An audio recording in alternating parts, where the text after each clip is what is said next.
You are scrolling. Not looking for anything, just scrolling. And then you stop. A photo. Them and someone else. Their hand somewhere your hand used to almost be. Your chest does something before your brain catches up. A quick drop, a held breath. You tell yourself it is nothing. You were never even official.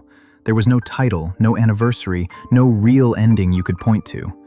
Just a slow fade, a string of unanswered texts, a thing that stopped without ever really starting. So why does this feel like grief? Here is what nobody tells you about almost relationships. When something real ends, you grieve a past. You had dinners, keys, a shared history you can replay and mourn. But when an almost relationship ends, there is no past to grieve. There is only the future you built in your head, quietly, one text at a time. The trip you imagined, the version of them who finally chose you. That future never happened, and now it never will.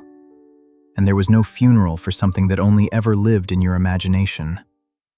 Psychologists call this kind of loss ambiguous loss, a term coined by researcher Pauline Boss to describe grief with no clear resolution, no closure, no ritual to mark it. There was no breakup conversation. No one sat you down. It just stopped, and you were left holding a future with nowhere to put it down. This is also why it can feel so isolating. Grief researchers describe disenfranchised grief as loss the people around you do not recognize as real grief at all. Your friends do not bring you soup for a relationship that was never official. Nobody checks in the way they would if you had actually broken up. So you carry it alone, quietly wondering if you are even allowed to feel this. And then the photo. Them settled, choosing someone else in a way they never quite chose you. The question that follows is almost automatic. Why did they give that person the thing they never gave me? The dates, the introductions, the effort. And it is so easy to turn that question inward, to make it about your worth, about what you lacked. But that is not what this is. Timing is not a referendum on your value. Sometimes a person meets someone when they are finally ready to be found, and it has nothing to do with what you offered and everything to do with where they were standing in their own life. You cannot lose a competition you were never actually in. There was no real relationship to compare against theirs. There was only your investment, real and full, meeting their uncertainty, and uncertainty is not a verdict on you.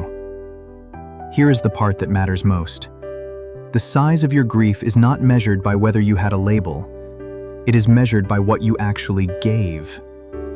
The late-night conversations, the version of the future you let yourself believe in, the way you showed up, fully, even without a guarantee. That investment was real, even when the relationship never became official. And real investment deserves real grief. You are allowed to be sad about something you cannot name. You are allowed to mourn a future that never had a chance to exist. This was not nothing, just because it never had a title. So when you see that photo again, and your chest drops again, let it. You are not overreacting to nothing. You are grieving something that mattered to you, even if it never had the words to make it official. What is the almost relationship you never really got to grieve, because it never technically ended?